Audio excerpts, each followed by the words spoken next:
نہ ہی تم میں سے کوئی کسی دوسرے کی غیبت کرے۔ اب غیبت کیا ہے؟ کسی شخص کی غیر موجودگی میں اس کی کوئی برائی بیان کرنا، یہ غیبت ہے۔ یہ ہے اس کی ٹیکنیکل ڈیفینیشن۔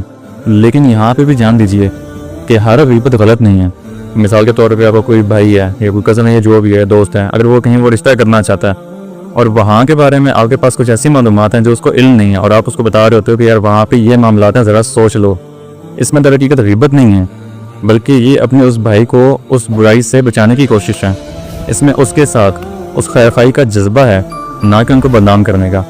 اگر کوئی سبق ہے ہی نہیں اور اب بیان کر دیتا ہے تو یہ غیبت ہے۔ لیکن اگر معاملہ اس طرح کا ہے تو ظاہر بات ہے کہ اسی طریقے سے کوئی کسی قوم کے رہنما ہیں یا بڑے بڑے شخصیات ہیں، اب ان کے بارے میں یہ ہے کہ پبلک میں اگر آپ کو ان کے اوپر تنقید کرنی پڑے تو اس کے اندر بھی دیکھا جائے گا کہ وہاں اس کا ہونا ضروری نہیں ہے۔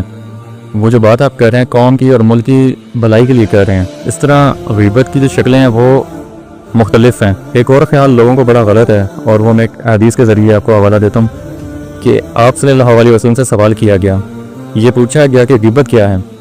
یہ حدیث ہے، مسلم شریف میں بھی ہے، ابو داؤد میں بھی ہے، ترمذی میں بھی ہے، نسائی میں بھی ہے۔ حضور سے پوچھا گیا کہ غیبت کیا ہے، آپ نے فرمایا تمہارا اپنے بھائی کا تذکرہ کرنا کسی ایسے اعتبار سے جو اسے ناپسند ہو۔ اگر اس کے سامنے کرو تو اسے ناپسند ہوگا، اس کے علم میں آئے گا کہ میرے بارے میں یہ بات کہے گی تو اسے برا لگے گا اس بارے میں۔ ایسی بات کا اس کی غیر موجودگی میں بیان کرنا۔ اب پھر ایک سوال کیا گیا اور کہ حضور آپ ذرا غور کیجئے، اگر میرے بھائی میں وہ شے واقعتاً موجود ہے جو میں کہہ رہا ہوں تو کیا اس صورت میں بھی غیبت ہوگی؟ فرمایا حضور نے غور سے سنیے، اگر تو اس میں وہ برائی ہے جو تم کہہ رہے ہو تو تم نے غیبت کی ہے، اور اگر وہ برائی اس میں نہیں ہے تم پھر بھی کہہ رہے ہو تم نے اس پہ بہتان لگایا، یہ تو ڈبل گناہ ہے، دوہرا جرم ہے۔ اگر اس میں برائی نہیں ہے، خرابی نہیں ہے اور آپ بیان کر رہے ہو تو وہ تو بہتان ہے۔ البتہ کسی میں کوئی برائی ہے، خرابی ہے، نقص ہے، تو یہ در حقیقت جو ہے اس کی غیر موجودگی میں بیان کرنا یہ غیبت ہے۔ تو اس اعتبار سے غیبت کی جو برائی ہے اس کو اچھے طریقے سے سمجھ لیجئے، اور یہ ہمارے معاشرے کے اندر بہت زیادہ پھیلی ہوئی ہے۔ بلکہ یہ کہا جاتا ہے اور صحیح کہا جاتا ہے کہ کئی کورسز کا ڈنر ہونے کے بعد جو ہے جو گفتگو ہوتی ہے تو معلوم ہوتا ہے کہ سب سے زیادہ لذیذ ڈش جو ہے وہ دوسرے کی غیبت کرنا۔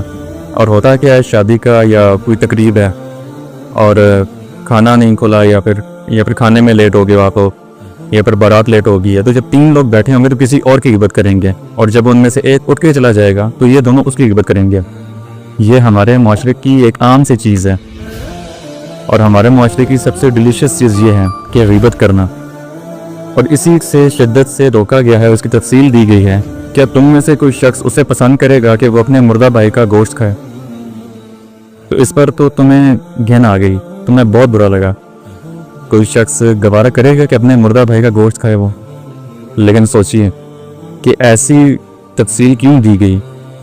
اب جیسے کہ مردہ اپنے دفاع کے قابل نہیں ہوتا، آپ ادھر سے بوٹی کاٹ لیجئے، ادھر سے بوٹی کاٹ لیجئے، وہ تو مردہ ہے، وہ تو اپنا دفاع نہیں کر سکتا۔ آپ اپنی مرضی سے جہاں سے چاہیں اسے کھا سکتے ہیں، اگر وہ زندہ ہو تو آپ کو ہاتھ نہیں لگانے دے گا وہ اپنے جسم کے کسی حصے پہ۔ تو یہی معاملہ ہے کہ اگر آپ کا بھائی موجود نہیں ہے، آپ اس کی عزت پہ حملہ کر رہے ہو، اور وہ قابل نہیں ہے دفاع کرنے کے کیونکہ وہ وہاں پہ موجود نہیں ہے۔ اگر وہ وہاں ہوتا تو وہ آپ کو روکتا۔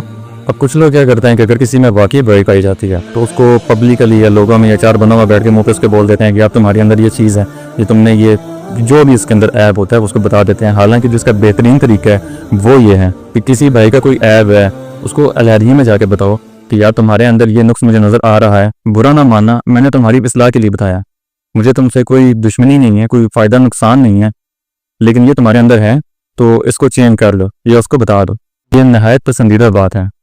اس کو کہا گیا ہے کہ ایک مسلمان دوسرے مسلمان کے لیے آئینے کی مانند ہے۔ جیسے آپ آئینہ دیکھتے ہو تو آپ کے چہرے پہ یا کہیں پہ کوئی داغ تو آپ کو نظر آ جاتا ہے، اسی طریقے سے ایک مسلمان کو اپنے مسلمان بھائی کے لیے آئینے کے مانند ہونا چاہیے کہ وہ اسے اس کی خرابی اور اس کی برائیوں پر مطلع کرے۔ لیکن یہ اطلاع جو ہے یہ ہوتی ہے خلوص کی بنیاد پہ، خیر خواہی کی بنیاد پہ، اسے ذلیل کرنے کے لیے نہیں، اسے بدنام کرنے کے لیے نہیں، بلکہ یہ کہ اس کے سامنے علیحدگی میں یا تنہائی میں جا کے آپ بات کرو۔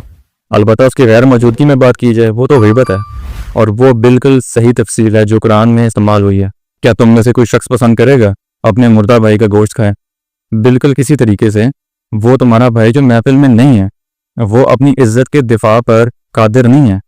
اگر وہ ہوتا تو وہ کہتا ہے کہ بھائی آپ غلط کہہ رہے ہیں، آپ کو مغالطہ ہوا ہے، بات یوں نہیں تھی یوں تھی، وہ ایکسپلین کر دیتا, وہ اپنا دفاع کر دیتا, وہ اپنی عزت کا تحفظ کرتا, لیکن وہاں پہ وہ نہیں ہے, تو وہ اپنے تحفظ پہ قادر ہی نہیں ہے. لہٰذا یہ غیبت در حقیقت معنوی سطح پر بہت بری چیز ہے.